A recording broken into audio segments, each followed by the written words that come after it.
नमस्कार। Student help by बीमा channel में मैं आप लोगों का स्वागत करता हूं। आज हम इस वीडियो में सूर्यकांत त्रिपाठी निराला की प्रसिद्ध कविता और चर्चित कविता संध्या सुंदरी का अध्ययन करेंगे। इस कविता की व्याख्या को हम समझेंगे। कविता का शीर्षक है संध्या सुंदरी। शीर्षक से यह स्पष्ट हो जाता है कि इस कविता में कवि ने संध्या अर्थात शाम की सुंदरता का वर्णन किया है। संध्या के समय के दृश्य कैसा होता है, जब शाम होती है तो उस समय का वातावरण का नज़ारा कैसा होता है, इसमें उन्होंने बहुत अच्छी तरह से इसका वर्णन किया है। साथ ही इस कविता में कवि ने प्रकृति का मानवीकरण करते हुए संध्या को एक सुंदरी के रूप में चित्रित किया है, एक सुंदर स्त्री के रूप में प्रस्तुत किया है। आइए सबसे पहले हम इस कविता की प्रथम 4 पंक्तियों को पढ़ते हैं और इसे फिर हम समझते हैं कि दिवसावसन का समय मेघमय आसमान से उतर रही है, वह संध्या सुंदरी परी सी धीरे धीरे धीरे। सबसे पहले हम इन 4 पंक्तियों में कवि क्या कहना चाहते हैं इसे समझते हैं। तो प्रथम 4 पंक्तियों में कवि ये कहना चाहते हैं कि शाम का समय है और उस शाम के समय आकाश बादलों से भरा हुआ है। तो उस बादलों से भरे हुए आकाश से संध्या सुंदरी एक परी के समान, एक अप्सरा के समान धीरे धीरे शांत भाव से आकाश से पृथ्वी पर उतर रही है। अब हम इस कविता के प्रत्येक पंक्ति में आने वाले कठिन शब्दों के अर्थ और फिर उसका हम भावार्थ जानेंगे। तो पहली पंक्ति है दिवसावसन का समय। दिवसावसन 2 शब्दों से मिलकर बना है, दिवस और अवसान। दिवस का अर्थ होता है दिन, अवसान का अर्थ होता है समापन, समाप्ति या अंत। तो दिवसावसन का समय अर्थात दिन का अंत का समय है, दिन की समाप्ति का समय है। आप इसे इस प्रकार भी समझ सकते हैं कि संध्या का समय है। तो दिवसावसन का समय यानी संध्या का समय है, दिन की समाप्ति का समय है। उस समय आकाश कैसा है? कवि कहते हैं उस समय आकाश मेघमय है। मेघमय का अर्थ होता है बादलों से भरा हुआ।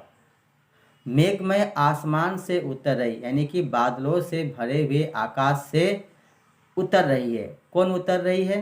तो अगली पंक्ति में लिखा है वह संध्या सुंदरी।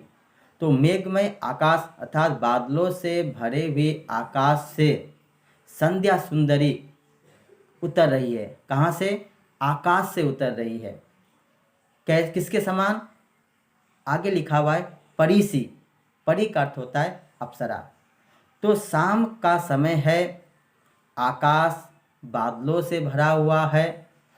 उस समय एक संध्या सुंदरी, एक परी के समान, अप्सरा के समान धीरे धीरे अत्यंत शांत मुद्रा में शांत भाव से आकाश से पृथ्वी पर उतर रही है।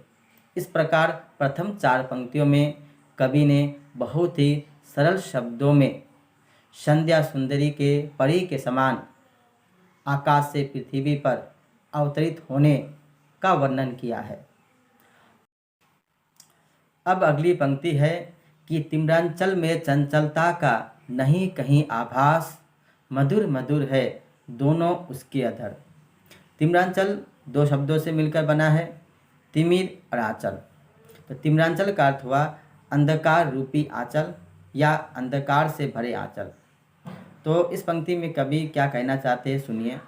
कवि कहते हैं कि संध्या सुंदरी के अंधकार रूपी आंचल में या अंधकार से भरे आंचल में कहीं भी किसी भी तरह की चंचलता नहीं है।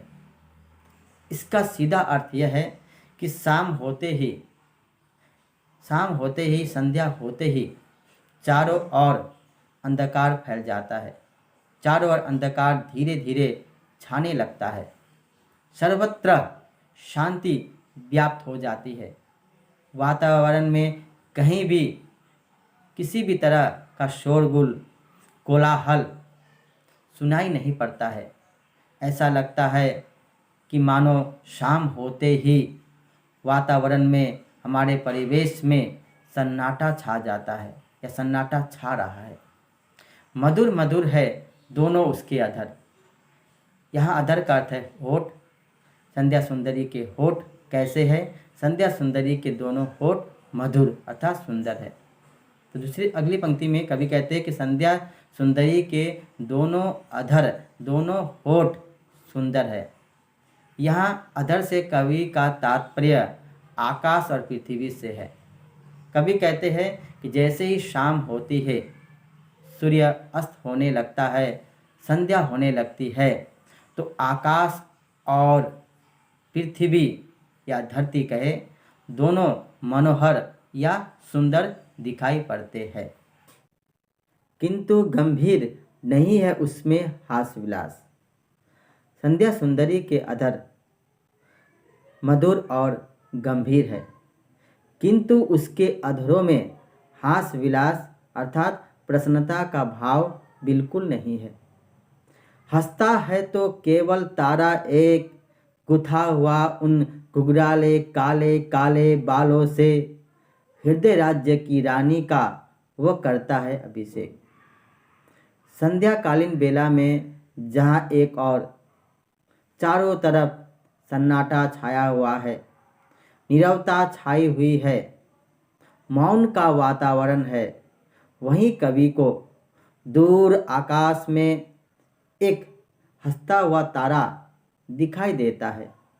यह हंसता है का अर्थ है चमकता है, यानी कवि को आकाश में एक तारा चमकते हुए दिखाई देता है और कवि उस चमकते हुए तारे को हंसते हुए तारे के रूप में यहाँ पर प्रस्तुत किया है। तो कवि को आकाश में एक चमकता हुआ तारा दिखाई देता है। उस चमकते हुए तारे को देखकर कवि को ऐसा लगता है कि मानो वह संध्या सुंदरी के घुघराले काले काले बालों में गुथा हुआ है। आगे है कि हृदय राज्य की रानी का वह करता है अभिषेक। हृदय राज्य की रानी का अर्थ संध्या सुंदरी से है। कि वो तारा क्या करता है? तो वह तारा संध्या सुंदरी का अभिषेक करता है, संध्या सुंदरी का राजतिलक करता है। अलसता की सी लता, किंतु कोमलता की वह कली। यहाँ कवि ने संध्या सुंदरी की तुलना या उपमा अलसता अर्थात आलस्य, अलसता की लता और कोमलता की कली से की है। सरल शब्दों में कहे तो यहाँ कवि ने संध्या सुंदरी को अलसता की लता और कोमलता की कली कहा है। कवि ने संध्या सुंदरी को अलसता की लता क्यों कहा? इसलिए कहा क्योंकि संध्या सुंदरी अलसाती हुई या आलस्य भाव से धीरे धीरे आकाश मार्ग से धरातल पर उतर रही है। वहीं दूसरी ओर कवि ने संध्या सुंदरी को कोमलता की कली क्यों कहा? इसलिए कहा होगा क्योंकि संध्या सुंदरी का शरीर, संध्या सुंदरी की काया कोमल है और वह सुकुमार कली की भांति दिखाई पड़ती है। कि सखी नीरवता के कंधे पर डाले बहा, छाँव सी अंबर पथ से चली। सखी साथी मित्र, नीरवता अर्थात शांति, छाँ मतलब छाया।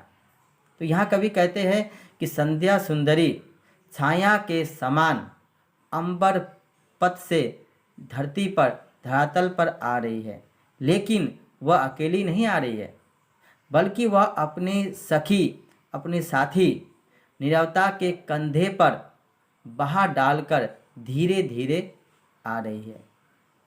कहने का भाव यह है कि जैसे ही संध्या होती है, शाम प्रारंभ होता है, उसी समय एक और हमारे वातावरण में, परिवेश में नीरवता छा जाती है अर्थात शांति व्याप्त होने लगती है। वहीं दूसरी ओर धीरे धीरे अंधकार भी फैलने लगता है।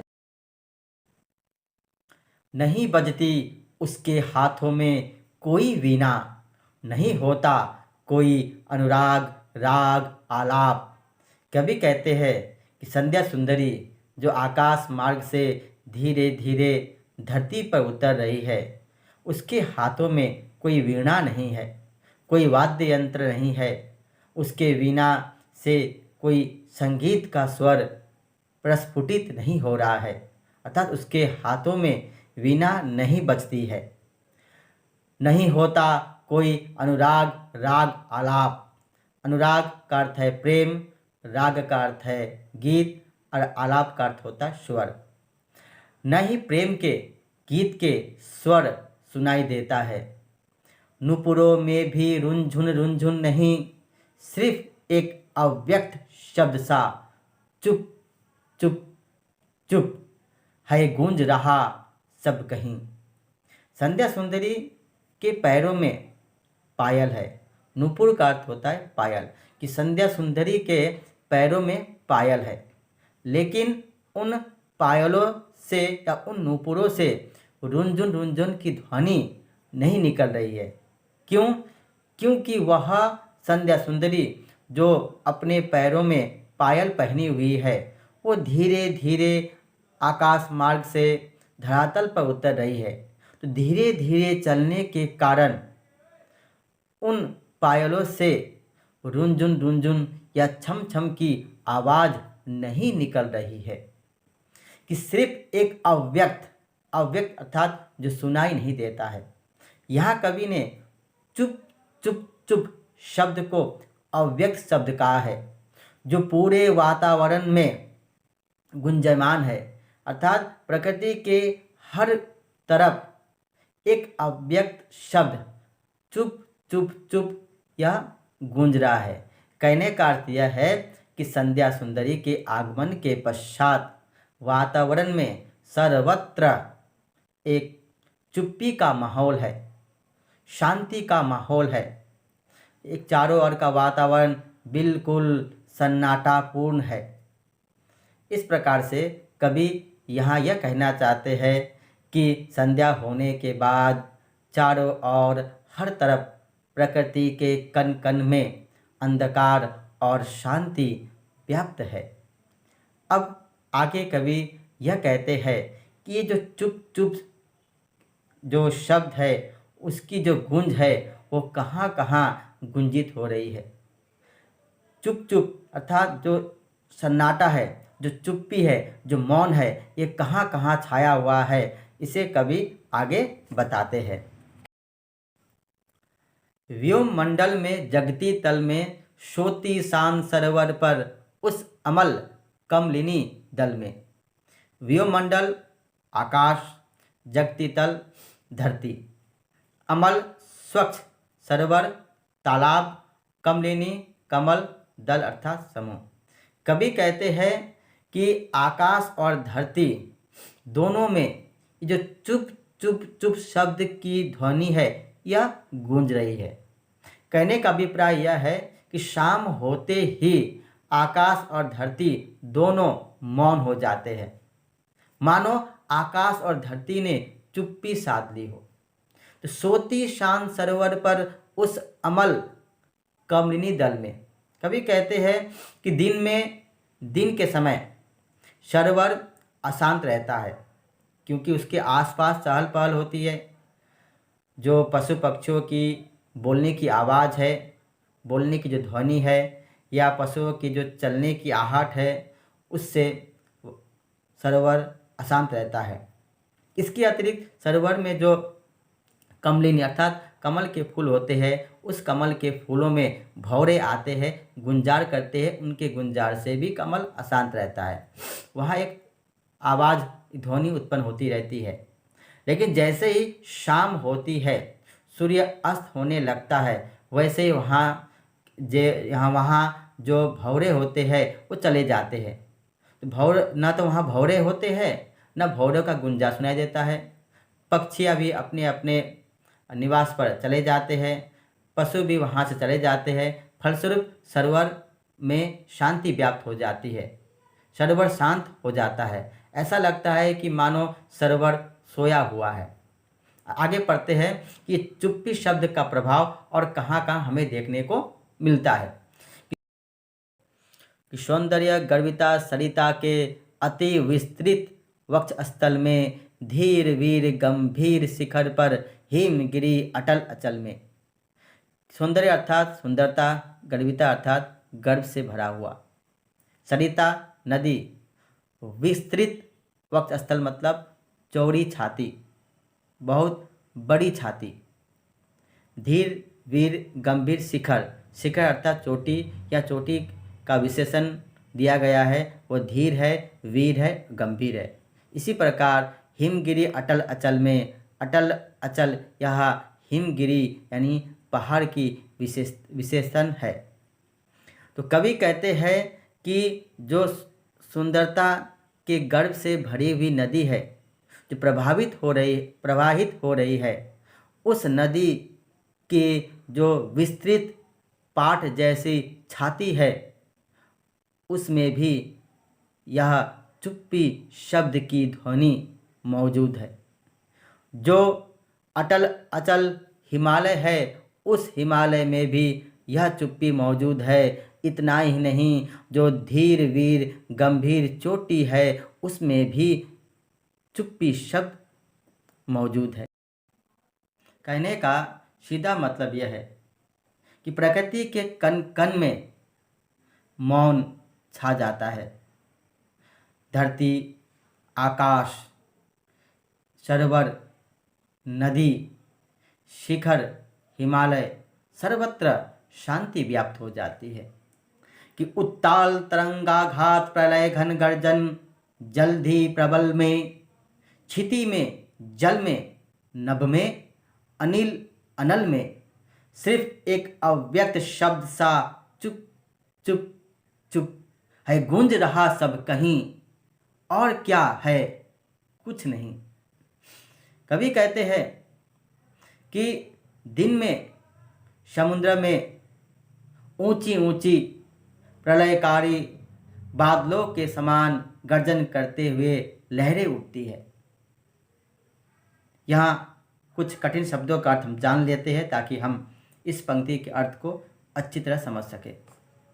उत्ताल मतलब ऊंची, तरंग मतलब लहरें। तो ऊंची ऊंची लहरें उठती है दिन में। कहाँ उठती है? समुद्र में, या जल्दी दिया, जल्दी का अर्थ होता है समुद्र, कि समुद्र में ऊंची ऊंची लहरें उठती है। अब ये ऊंची लहरें किसके समान है? इसे कवि ने बताया है प्रलय घन गर्जन। प्रलय मतलब भयानक, घन मतलब बादल, यानी कि भयानक बादलों के समान गर्जन करते हुए समुद्र में ऊंची ऊंची लहरें उठती है दिन में। लेकिन जैसे ही शाम होती है वो समुद्र शांत हो जाता है, मानो समुद्र सो गया हो, समुद्र ने मौन साध ली हो। उस समय समुद्र बिल्कुल शांत हो जाता है, कोई हलचल नहीं होता है। क्षिति में, जल में, नभ में, अनिल अनल में सिर्फ एक अव्यक्त शब्द सा चुप चुप चुप है गूंज रहा सब कहीं, और क्या है कुछ नहीं। कवि कहते हैं कि यह अव्यक्त शब्द जो चुप चुप है वो कहाँ कहाँ गूंज रहा है। तो कवि कहते हैं कि क्षिति में, क्षिति अर्थात पृथ्वी, पृथ्वी में, जल में, नभ अर्थात आकाश में, अनिल हवा, अनल आग। तो पृथ्वी में, जल में, आकाश में, हवा में और आग में एक ही स्वर बार बार गूंज रहा है, और वह है चुप चुप चुप। चुप चुप के अतिरिक्त कोई भी शब्द सुनाई नहीं दे रहा है। मदिरा की वह नदी बहाती आती, थके हुए जीवों को वह सस्नेह प्याला वह एक पिलाती, सुलाती उन्हें अंक पर अपने, दिखलाती फिर विस्मृति के वह कितने मीठे सपने। अब तक संध्या सुंदरी अपने साथ नीरवता, चुप्पी और अंधकार को साथ लेकर आती है। लेकिन अब संध्या सुंदरी अपने साथ मदिरा का अर्थ होता है शराब। तो लेकिन अब संध्या सुंदरी अपने साथ मदिरा की नदी बहाते हुए आती है। थके हुए जीवों को वह सस्नेह अर्थात प्रेम पूर्वक, प्रेम के साथ, तो दिन भर कार्य करने से, दिन भर परिश्रम करने से जो जीव थक चुके हैं, उन थके हुए जीवों को सस्नेह प्रेम के साथ वह एक प्याला पिलाती है, जिससे उसकी थकावट दूर हो जाए और नींद आ जाए। सुलाती उन्हें अंक पर अपने अंक यानी गोद, फिर वह उन्हें अपनी गोद पर सुलाती है। और जब लोग सो जाते हैं तब वे मीठे मीठे सपने देखते हैं। दिखलाती फिर विस्मृति के वह कितने मीठे सपने। जैसे ही जीव थक कर सो जाते हैं तो वह मीठे मीठे सपने देखते हैं। अर्धरात्रि की निश्चलता में हो जाती वह लीन, कवि का बढ़ जाता अनुराग, विरहकुल कमनीय कंठ से आप निकल पड़ता तब एक विहाग। विहाग का अर्थ होता है अर्धरात्रि में गाया जाने वाला गीत। अनुराग का अर्थ है प्रेम। अर्धरात्रि का अर्थ है आधी रात। विरहकुल का अर्थ है विरह से आकुल। जब आधी रात बीत जाती है अर्थात सुबह होने वाली होती है, तब यह संध्या कहीं विलीन हो जाती है। धीरे धीरे संध्या खत्म होने लगती है। कवि का बढ़ जाता अनुराग अर्थात प्रेम। कवि के हृदय में उस अर्धरात्रि की वेला में प्रेम का भाव उत्पन्न होने लगता है। प्रेम का भाव जागृत होता है। विरहकुल कमनीय कंठ से आप निकल पड़ता तब एक विहाग। कमनीय अर्थात मधुर। तो विरह से आकुल कवि के कोमल कंठ से, मधुर कंठ से अपने आप एक विरह राग फूट पड़ता है। मैंने पुनः कहा है विरह राग का अर्थ होता है अर्धरात्रि में गाए जाने वाला गीत।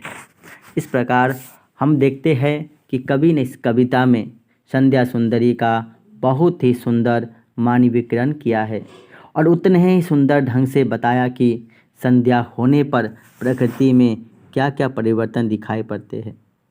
आपने इस वीडियो को देखा, इसके लिए बहुत बहुत धन्यवाद।